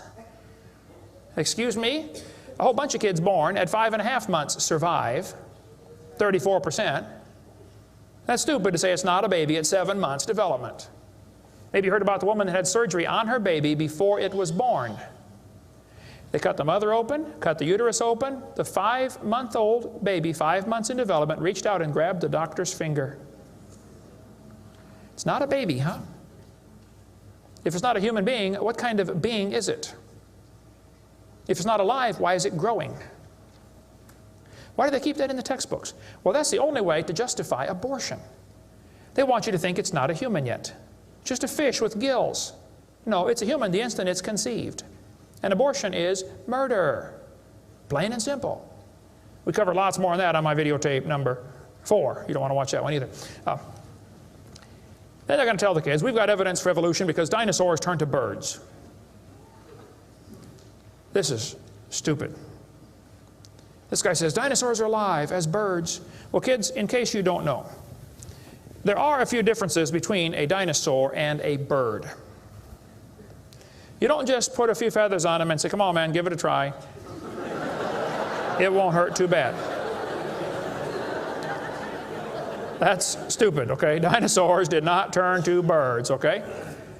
Somewhere along the line, while his front legs are developing into wings, they're going to be half leg, half wing, which means he can't run and he can't fly yet. He's going to have a hard time, isn't he? No, dinosaurs did not turn into birds. That is stupid, okay? They say, we've got proof that they did. Archaeopteryx, which means ancient wing. That's supposed to be evidence for evolution. It's in just about every textbook I've seen dealing with this topic. Archaeopteryx is supposed to be evidence. Here's a 1999 textbook. Now, Archaeopteryx was proven to be a fraud in 1986. So this author is 13 years behind the time. Archaeopteryx means ancient wing. They're going to say, see, boys and girls, he's got claws on his wings. Yeah, so? 12 birds today have claws on their wings. The ostrich does, the Watson does, Turako does, ibis does. So what? It's kind of unusual, but 12 birds have it. They're going to say, well, he's got teeth in his beak. That proves he's got a reptilian feature. Well, now, wait a minute. Some reptiles have teeth, some don't. Some mammals have teeth, some don't. Some fish have teeth, some don't. Some of you have teeth, some don't. Okay? That doesn't prove a thing, all right? Alan Fiducia is considered one of the world's experts on birds. He believes in evolution. University of Chapel Hill, North Carolina, Chapel Hill. He said, paleontologists have tried to turn Archaeopteryx into an earthbound feathered dinosaur, but it's not. It's a bird, a perching bird, and no amount of paleo-babble is going to change that. It's a bird. By the way, even by their twisted thinking, birds are found in layers lower than Archaeopteryx. If you find fully formed birds in rock that you think is 130 million years old, then Archaeopteryx at 65 million years old cannot be a missing link, can it? Because birds were already here. Even with their dumb geologic column, it doesn't work. We cover lots more on that on video 4. They say bird feathers evolved from scales. Well, that's stupid. In the first place, they come from different genes on the chromosome, okay? Developed totally different. A scale is a hard wrinkle in the skin. They attach to the skin very differently. Feathers are incredibly complex, folks. Unbelievably complicated.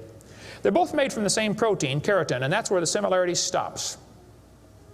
So what? Battleships and forks are both made of iron.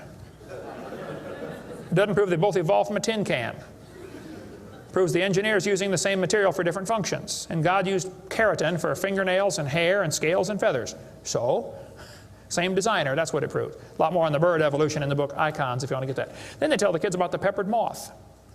Yes, boys and girls, somebody in England went around and counted the moths on the trees. Must have been a government project. They discovered it's 95% light moths and 5% black. Well, so the story goes, they burned coal in the factories, the trees turned black, and the moths changed to black moths. Because when they counted them again, they said they found 95% black and 5% light. Actually, the whole story is a lie. It never happened. After 40 years of watching, they found 2 moths on the trees. 2 total out of 40 years. So they glued dead moths to the tree to take a picture for your kid's textbook.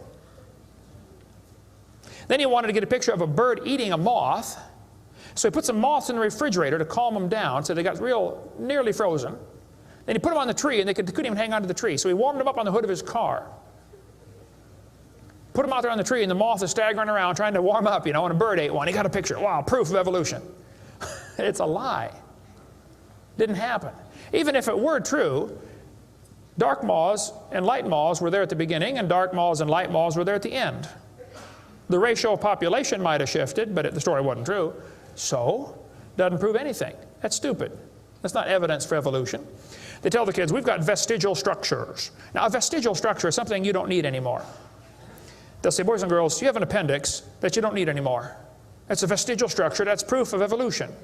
Well, excuse me, you do need your appendix, okay? That is stupid. The appendix is part of your immune system. If your appendix is taken out, you can still live, okay? But it increases your susceptibility to quite a few diseases. You could live without both your legs and both your arms and both your eyes also. That doesn't prove you don't need them. Does it? There are no vestigial organs. And even if there were, that would be the opposite of evolution. That's losing, not gaining. This textbook says, boys and girls, whales, and many organisms here, like a whale, retain traces of their evolutionary history. For example, the whale retains pelvic and leg bones as useless vestiges. I'm sorry, that's not true. This one says, just imagine whales walking around. It's true. These little bones right there is what they're talking about. Just imagine him walking around. I can see it now, can't you? All you need is a good imagination and some LSD, and you'll be able to see that whale walking in real life. This textbook says, the whale's pelvis is evidence of its evolution from four-legged, land-dwelling mammals. Well, that is stupid, okay? Those bones in the whale's abdomen are essential to hold muscles that support the reproductive system. Without those bones and those special muscles, the whales cannot reproduce. This has nothing to do with walking on land. It has to do with getting more baby whales. So the author that wrote this is either ignorant of his whale anatomy and should not be writing a book about it, or he's a liar trying to push a theory off on our kids. Here, this one says, whales once lived on land. Whales were not always sea dwellers. Modern whales show skeletal evidence of previous existence on dry land. Buried deep in a whale's hip muscles are two small bones, all that is left of the whale's pelvis and hind legs. That's stupid. The male and female bones are very different on whales. Check your whale anatomy and tear that page out of your book. Has no business being in there.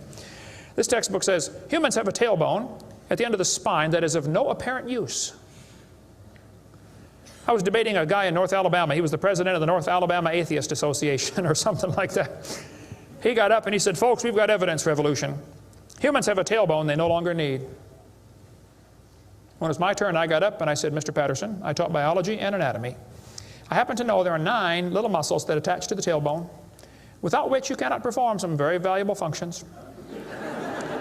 I will not tell you what they all are, but go read your Gray's Anatomy and you can figure it out. I said, however, Mr. Patterson, if you think the tailbone is vestigial, I, Kent Hovind, will pay right now to have yours removed. Bend over.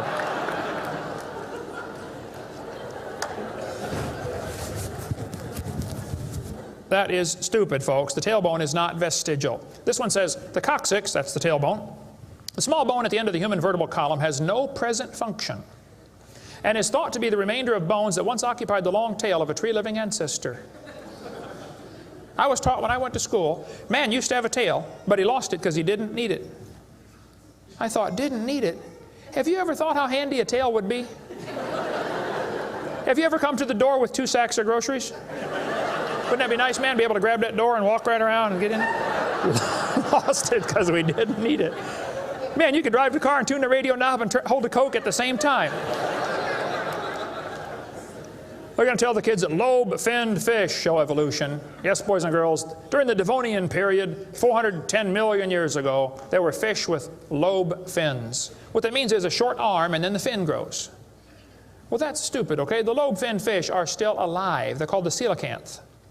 And when they found the first coelacanth in 1938, first people didn't believe it. They said it can't be true because they died millions of years ago. When they finally proved, yes, they're still here, all they said was, wow, they survived for millions of years. Never dawned on them to maybe question the whole theory. Never dawned on them. When Dr. Roy Mackal went to Africa and did expeditions on dinosaurs still alive in the African swamp.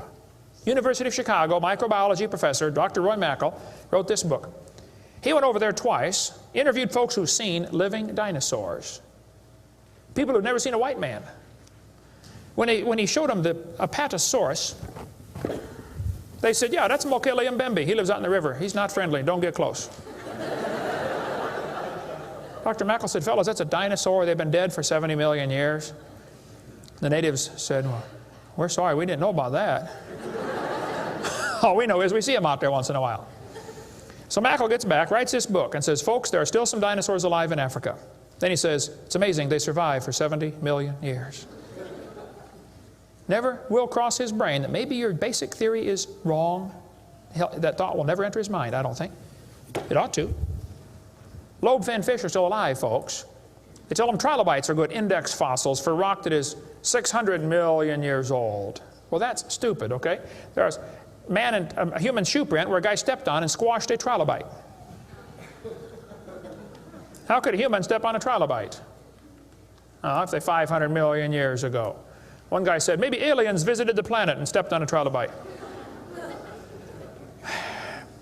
Trilobite had the most sophisticated eye ever found in nature. It's one of the first animals to evolve, and it's already got the most complex eyeball. I don't think so. The whole thing about index fossils is stupid, okay? There aren't any index fossils. The graptolites are the index fossil for 410 million year old rock, and yet they're still alive right now in the South Pacific. They tell the kids the dinosaurs are index fossils for 70 million year old rock. Folks, dinosaur blood was found inside the bone. Don't you think it's going to decay in less than 70 million years? There's enormous evidence that man and dinosaurs have always lived together. We covered that for 2.5 hours on video number 3 of our Blue series of tapes. Gene Thomas, missionary friend of mine, was in the Congo swamp for 42 years as a missionary. He said, I had 2 pygmies in my church that killed and ate one. Yes, dinosaurs are still alive. California, 1925, this thing washed up on the beach called California's Nessie. Laid there on the beach and rotted away. Here's a guy behind it with a rifle. In the front you can see the critter's head, neck going off to the right. The neck was 20 feet long. One atheist wrote me a letter and said, Hovind, you're so stupid. Don't you know that was a whale? Show me any neck on a whale, would you please? No, I think dinosaurs have always lived with man. They were called dragons for most of history. People killed most of them. There could be a few still around. It wouldn't affect me at all, okay? I don't think there's a lot of them, but there could be a few still out there. They changed the name in 1841 to dinosaur. That's all that happened. And man exterminated most of them. They're mentioned in the Bible. We cover all that video number 3. They're going to tell the kids, we've got evidence for evolution. It works by natural selection. Well, yeah, natural selection works, but see, evolution is based on 2 faulty assumptions. Number 1, they say mutations make something new. That's never been observed. And natural selection makes it survive. That's never been observed. That sounds good theoretically, but it's never been observed. Mutations happen, there's no question, okay? Thousands and thousands of mutations happen. But even guys like Pierre Gross will say, no matter how numerous they may be, mutations do not produce any kind of evolution. They're only scrambling existing information. They're not adding anything new. Here's a 5-legged bull. That's a mutant. There's no new information added. Doesn't the bull already have the gene code to make a leg? You just built one in the wrong place, that's all. This is not new information. This is scrambled information. That's not new. Here's a short-legged sheep. He's the first one the wolf is going to catch. Go, boys, go. Here comes the wolf. Herman didn't make it. Here's a 2-headed turtle. That's a mutant. Not ninja, but he's mutant. He's going to freeze first winter. Nobody makes a double-neck turtleneck sweater. I've never seen one. I've been looking. See, a mutation is scrambling information that already exists. It's like you can take the letters from the word Christmas and get all sorts of different words, scrambling them up. But you never get Xerox, zebra, or queen. The letters aren't available. And a mutation does not give you new information. It scrambles existing information. This textbook shows the kids a 4-wing fly. Look what it says now, kids. You got to be careful. You'll be tricked on this one. Normal fruit flies have 2 wings. This mutant has 4. This rare mutation, like most mutations, is harmful. Look what it says. Beneficial mutations are the raw material for natural selection. Well, why didn't they show us one? Why did they show us an example of a bad mutation and tell us that good ones is how it works? Show me a good one. You know why nobody's ever shown a good mutation? Because nobody's ever seen a good mutation. One professor I was debating said, I know a good mutation. He said, people in Africa that get sickle cell anemia cannot get malaria. Wow, that's like saying if you cut off your legs, you can't get athlete's foot. Yeah, you're probably right, but that's not a beneficial mutation. They tell them evolution and natural selection go together. He says, this textbook says natural selection causes evolution. That's stupid, okay? Natural selection doesn't cause any evolution. Natural selection is a conservative process that keeps the species strong. That's all it does. That's all it can do. It has no creative properties. Natural selection, nature can only select what there is to select from. If I said, I'm going to go around the world, I'm going to try to raise a race of people that are over 12 feet tall. So everybody under 12 feet tall, we're going to kill them. Year after year, we kill everybody under 12 feet tall. Well, there's nobody to select from, is there? Natural selection can only select what there is to select from. It's a conservative process. If you worked in a factory that produced cars and your job was to check for defects, you know, kick the tires, slam the doors, etc., drive it around, and you caught every single mistake and you rejected it, how long would it take that process to change the car to an airplane? You say it'll never change it. That's my point. Natural selection is like a quality control. It makes sure the bad ones don't survive, but it's not going to change it to something else. Survival of the fittest does not explain arrival of the fittest. And by the way, survival of the fittest is what is called a tautology. Kids, there's a big word. You can learn this. You can use this one on your brother. A tautology is a sentence that means nothing. You can say, oh, you're speaking in tautologies. I'll show you how it works. You say, Professor, why did it survive? I say, oh, because it's the fittest. You know, survival of the fittest. Oh, how do you know it's the fittest? Because it survived. I see. Is that the way it works? That's exactly the way it works. That's stupid, folks, okay? Actually, it's not survival of the fittest. If a whale goes through a school of fish and eats 80% of them, it's survival of the luckiest. I mean, if a snake crawls into a bird's nest and eats 3 out of 4 eggs, does the snake select the weakest of the birds to eat? They're still an egg, man. He's going to eat them all. Okay? Then they do the thing with the fruit flies for the kids. They'll say, boys and girls, we raised flies in the laboratory, and we nuked them and microwaved them and x-rayed them, and we got these flies to have mutated babies. We got flies with curled wings. They fly around, bzz, bzz, bzz, bzz, couldn't go anywhere. They got flies with no wings. What do you call that? A crawl. You can't fly. They raised all these mutated flies in the laboratory and said, you know what, folks? Every fly we got was worse off than Grandpa Fly. Yeah, so? So they tell the kids, you see, this proves that flies have evolved as far as they can go. No, this proves you're messing up with perfectly good flies, okay? God made them right and you're messing them up. Now leave them alone, all right? This guy says, we've got proof for evolution because flies in the north have wings 4% larger than flies in the south. That's proof we all came from a rock. That's stupid, I'm sorry. Then they tell the kids, boys and girls, today you're going to learn to think critically. Watch this sentence here carefully. Some kid's doing this for homework tonight. Boys and girls, do you think humans are still evolving? Now what kind of question is that? That's one of those questions like, have you stopped beating your wife yet? Well, if I say yes, I'm admitting I did. If I say no, I'm still doing it. Wow. All right. Go back and look at the original question. Do you think humans are still evolving? Doesn't that question assume that evolution has happened? What if a kid doesn't believe in evolution? How's he supposed to do his homework tonight? That question does not teach him how to think critically. That teaches him what to think, not how to think. That's a Soviet-style indoctrination type question, and the textbooks are full of them. They're not learning how to think. And when the kid gets done with this course, he's going to think he knows how to think. But he doesn't. He knows how to be told what to think. Brainwashing at taxpayer expense. quite a few lies in the textbooks covered in this one. We got a lot more in video number 4. Adolf Hitler said, "You let me control the textbooks, I'll control the state." What is in these books anyway? There's a lot of good science in there, but there's some poison. Professor Wilson at Harvard University said, "As were many persons from Alabama, I was a born-again Christian. When I was 15, I entered the Southern Baptist Church with great fervor and interest in the fundamentalist religion. I left at 17 when I got to the University of Alabama and heard about evolution theory. 1 year of college destroyed his faith." Philip Wentworth said, "When I went to Harvard in the fall of 24, I was not only a Christian, I was a candidate for the ministry.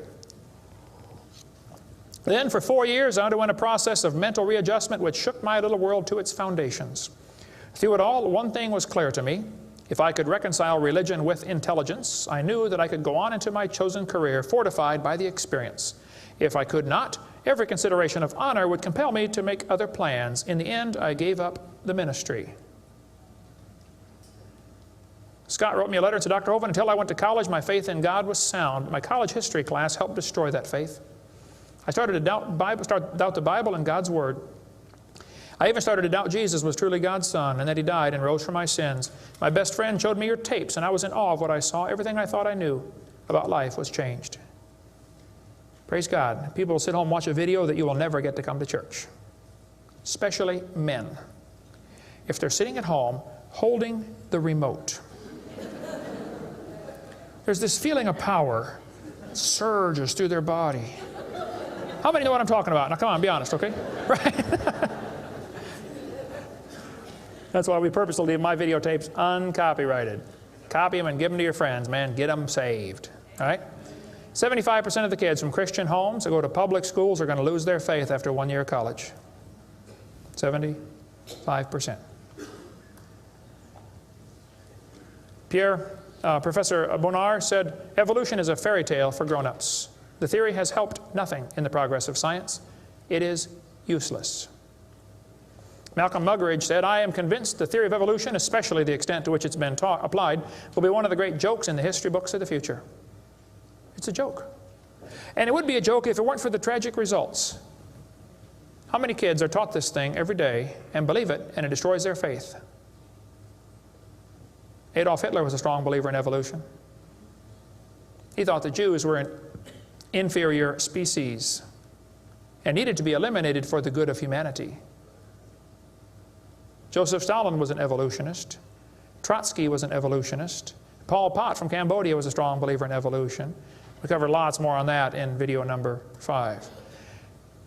Scientists who go about teaching that evolution is a fact of life are great con men. The story they are telling may be the greatest hoax ever. In explaining evolution, we do not have one iota of fact. Evolution is a shell game. You ever seen those shell games where they put the pea down there and they put the 3 shells on it and the guy tries to get you confused, you know, he messes them around? Evolution is like a shell game. If you ask the biologist, where's the best evidence for evolution? He'll say, oh, it's in geology. I debated Dr. Pigliucci. It's debate number 12, I think, of my series out there, of the red series of tapes. Those are debates. I said, Dr. Pigliucci, you have gotten $650,000 in grant money to study evolution of plants. You've been teaching a course on the evolution of plants for 30 years. What is the best evidence of evolution you're aware of? And he said, the evolution of whales. You're a botanist telling me the evolution of whales is your best evidence? It's always this way, folks. The geologist thinks the anthropologist has the evidence. The anthropologist says, oh no, we don't have it. The biologist has it. It's a shell game. The only problem is there's no P under any of them. Nobody has the evidence. It's a joke. Sir Arthur Keith was selected to write the foreword to Darwin's book when it was republished in 1959 because he was a strong believer in evolution. Arthur Keith said, evolution is unproved and unprovable. We believe it because the only alternative is special creation. And that is unthinkable. I mean, you're not even allowed to think that maybe there's a creator? The only alternative. He's right, by the way. The Russian atheist astronomer came to America and spoke at one of the universities, and he said, started off his speech, he said, folks, either there is a God or there isn't. I thought, boy, this guy's brilliant. He nailed that point right on the head. I got to give him credit for that one. And then he said, both possibilities are frightening. I thought, wow, that's a good statement. You see, if there is a God, we better find out who He is and find out what He wants and do what He says. If there is no God, we're in trouble. We're hurtling through space around the sun right now at 66,000 miles an hour, and nobody's in charge. That's a scary thought. It's real simple. The Bible says, in the beginning, God created the heaven and the earth. The Christian view of history is very simple. God made the world in 6 days just like He said He did. And that explains all the symbiosis relationships. How can certain animals and certain plants require each other? Which one evolved first? There are zillions of symbiosis relationships that can't be explained by evolution. The pre-flood world was very different. The people lived to be 900 years old. We cover that on video number 2, why they lived to be 900. You can check out my website and see them right there, drdino.com. During this time when people lived to be 900, reptiles grew to be huge. See, reptiles, even today, never stop growing. Reptiles grow all their life. So if a reptile lives to be 900 years old, he's going to get real big. Dinosaurs were big lizards that lived with Adam and Eve. And then Noah took dinosaurs on the ark. People say, dinosaurs on the ark, they're kind of big, aren't they? Well, the big ones were big, but the little ones were little.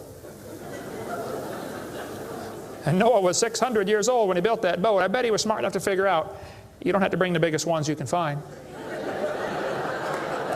Bring 2 babies. Just be sure to get a pink one and a blue one. That'll be important later. After the flood was over, people killed most of the dragons, as they were called. That's why there's legends of dragons all through history. Plus the climate killed a lot of them. People don't live to be 900 anymore. We cover all that on video number 2. And there might be a few still around. Christians don't need to worry about dinosaurs. They're part of the normal creation. They're mentioned in the Bible.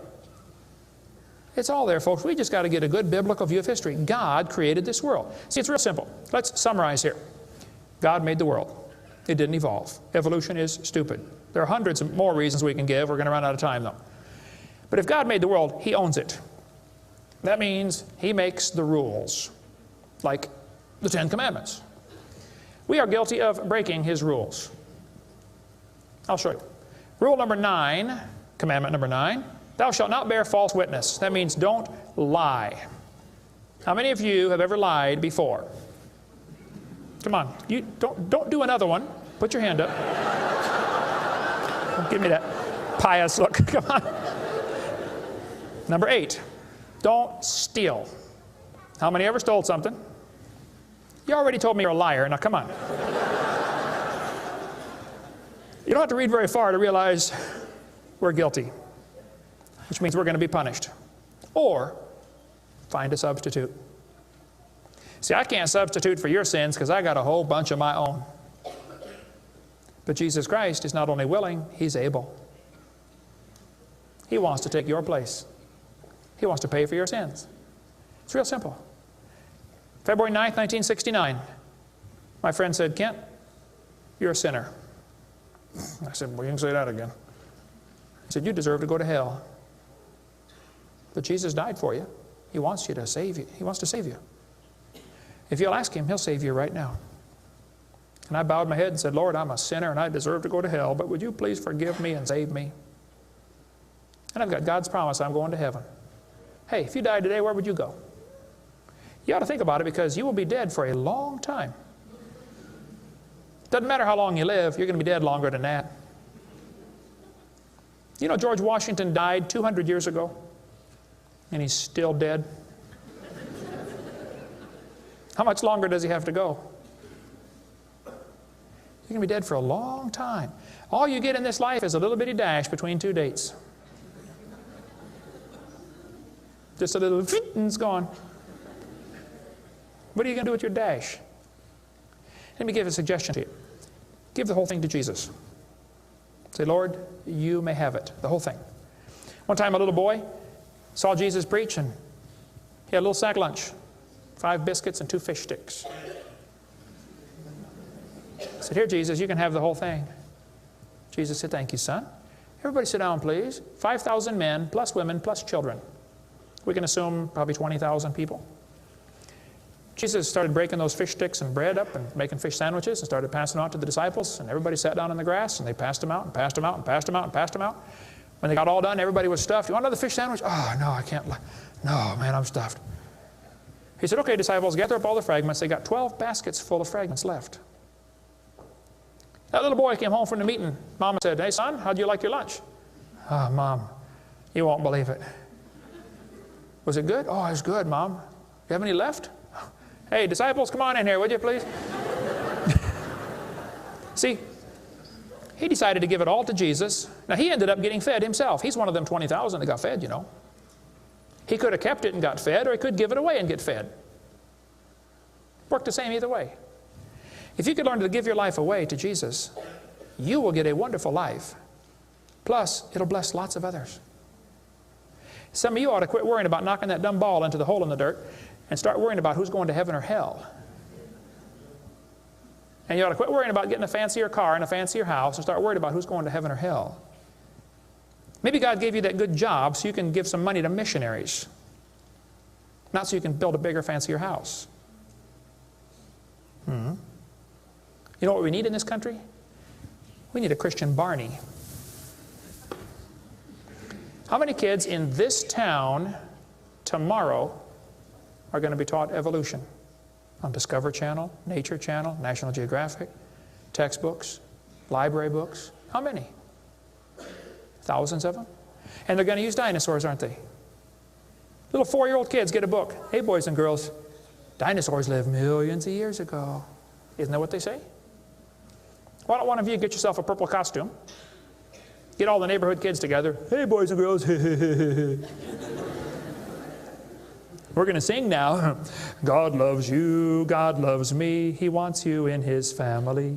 If you'll ask Him now, He'll come into your heart, and of His family you'll be part. Shouldn't they learn that instead? Folks, somebody's got to reach these young kids. You ought to get some videos or something. My material's not copyrighted. You can use mine any way you want. Hey, what on earth are you doing, for heaven's sake? What are you doing for the Lord? I saw this tombstone the other day at a cemetery. Wayne Strickland, atheist. Hasn't died yet. He said, I'm a busy man, don't have time for this. I'm sorry, Wayne. You're going to have lots of time here coming up soon. Claims to be an atheist. Interesting. The Bible says, the fool has said in his heart there is no God. Did you know God doesn't believe in atheists? Think about that one. Where would you go if you died? Now, if you're not sure you're going to heaven, you ought to give your heart to the Lord and get saved. If you are saved, you ought to find something to do for the Lord. If you want to get any of my video materials, they're not copyrighted. You can get a 15-hour seminar on creation, which lots of material on stuff, on creation, evolution, dinosaurs. Get some of the debates or the red tapes or the miscellaneous topical series. We want to strengthen your faith in the Word of God. If you're here tonight and you're not saved, or if you're watching this video and you're not saved, give me a call. I'll be glad to help you meet the Lord. Our website is drdino.com.